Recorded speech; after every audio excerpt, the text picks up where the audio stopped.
Arms એક્ટના ગુનામાં સંડોવાયેલ આરોપીને મધ્યપ્રદેશ રાજ્યના ધાર જિલ્લા ખાતેથી પકડી પાડતી Saroli police station surveillance team Surat શહેરની શાંતિ અને સલામતી અર્થે સદાય સુરત શહેર પોલીસ પ્રયત્નશીલ છે અને સુરત શહેરના નાગરિકો શાંતિ અને ભયમુક્ત રીતે રહે અને કાયદો અને વ્યવસ્થાની પરિસ્થિતિ જળવાઈ રહે તે હેતુથી સુરત શહેરના પોલીસ કમિશનર શ્રી અનુપમસિંહ ગહેલોત સાહેબ તથા પોલીસ કમિશનર સેક્ટર 1 સાહેબ, નાયબ પોલીસ કમિશનર ઝોન 1 સાહેબ અને મદદનીશ police commissioner Shri B division સાહેબ નાઓએ હાલની પરિસ્થિતિને ધ્યાનમાં લઈ ગેરકાયદેસરના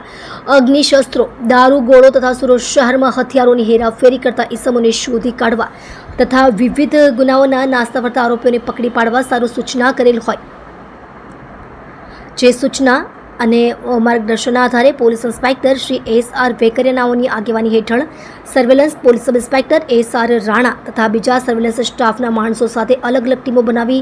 વર્કઆઉટમાં હતા. દરમિયાન ગુનાના કામે ટેકનિકલ વર્કઆઉટ અને હ્યુમન સોર્સિસના આધારે આરોપીઓ પૈકી પિસ્તલો આપનાર આરોપી લવકુશ કુશવાહ નાઓ હાલ મધ્યપ્રદેશ રાજ્યના ધાર જિલ્લાના નિસારપુર ગામ ખાતે હોવાની ચોક્કસ માહિતી મળતા તાત્કાલિક મધ્યપ્રદેશ જિલ્લો ધાર ખાતે તપાસ જવા સારું એક ટીમ એએસઆઈ ધનંજયભાઈ સંજયભાઈ તથા પોલીસ કોન્સ્ટેબલ મેહુલભાઈ ભૂપભાઈ બનાવની ટીમ બનાવી તાત્કાલિક પોલીસ ઇન્સ્પેક્ટર શ્રી નાવના સીધા માર્ગદર્શન હેઠળ રવાના કરી તુરંત જ આરોપી નામે લવકુશ મહારાજસિંહ કુશવાહ નાઓને મધ્યપ્રદેશ રાજ્યના ધાર જિલ્લાના નિસારપુર ગામ ખાતે જઈ આરોપીને આઈડેન્ટિફાઈ કરી આરોપીને પકડી પાડી કાયદેસરની કાર્યવાહી હાથ ધરી છે. આપ જોઈ રહ્યા છો ગુજરાતની સૌથી પહેલા ખબર આપતી Surat express news channel director Rajesh મંગલેની સાથે.